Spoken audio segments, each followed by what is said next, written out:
कीचड़ है, सड़ांध है, वो खुद भी सड़ रहा है, जो उसके पास से गुजरता है उसको भी बदबू आती है, वो भी नाक दबा के फटाफट जाता है कि ये क्या, यहाँ तो बदबू है।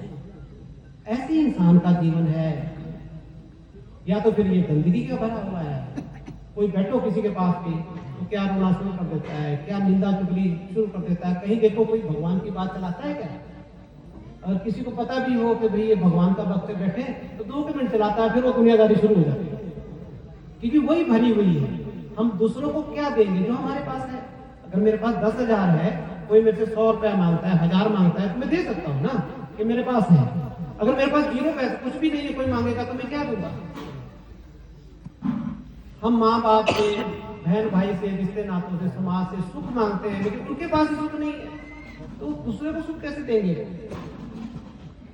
तो सुख का साधन जो है ओम है, हरि है, अनाहत नाद है, प्रणव है, जिसको वेदों में प्रणव कहा है, ओंकार कहा है, गुरु ग्रंथ साहब ने जिसको एकोंकार कहा है, वो हमारे सबके भीतर है, बस हमें उसका ज्ञान नहीं है। हमारे घर के भीतर जो हम एक झुग्गी झोपड़ी में रहने वाले हैं, झुग्गी झोपड़ी में रह रहे हैं, जो खाने को नहीं, उनके पास जमीन भी नहीं है, बेचारे भूखे नंगे हैं, लेकिन उसके पिता ने उस झोपड़ी के घर के भीतर सोने की गड़बियां गाड़ी हुई है, उन बच्चों को पता नहीं है। कोई बताए कि अरे तेरा बाप ऐसा गरीब नहीं था, तुम्हें गरीब नहीं छोड़ गया, तुम खोदो तो सही, तुम्हारी जो टूटी फूटी झोपड़ी है उसकी जमीन के अंदर गड़ा हुआ है खजाना, वो खुदेगा खुदेगा खुदेगा, तुम निकाल लेगा, माला माल जाएगा।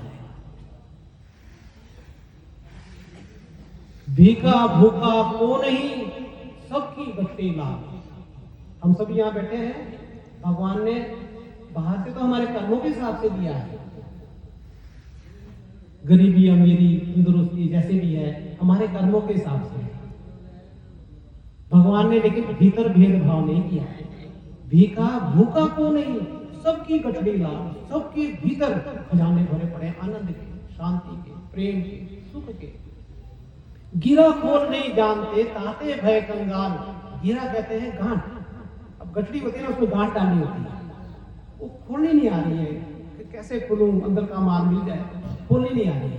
ये जो जड़ चेतन ग्रंथि पड़ गई, जड़ और चेतन की जो गांठ भीतर पड़ गई, गोस्वामी तुलसीदास जी ने कहा कि ईश्वर अंश जीव अविनाशी, चेतन अमर सहज सुख राशि। हम सहज सुख की खान है, सब हमारे अंदर आनंद के खजाने भरे हुए हैं। सो माया बस भयो को साई, बंदियों की बरकत की न्याय। लेकिन हम माया के अधीन हो गए और बंध गए माया में। जड़ चेतन ग्रंथि पड़ गई, जड़ और चेतन की गांठ पड़ गई, खुल नहीं रही। वो गांठ खुलनी आ गई, बस सबकी गठड़ी लाल, गिरे जोरा खजाने हैं। हम कंगाल तभी तक हैं, कंगाल का मतलब बाहरी तौर पे नहीं, बाहरी तौर पे हम सभी कंगाल हैं जब तक भीतर का खजाना प्रकट नहीं होता। जब भीतर का खजाना प्रकट हो गया तो खुद तो मालामाल हो ही गया, जो भी उसके संपर्क में आए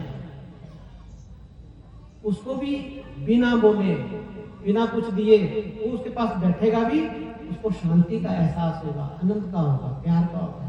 बोले यार इसके पास बैठने से बड़ा आनंद सा होता है। वो एक खुशबू, खिलता हुआ फूल हो, खुशबूदार फूल बन गया।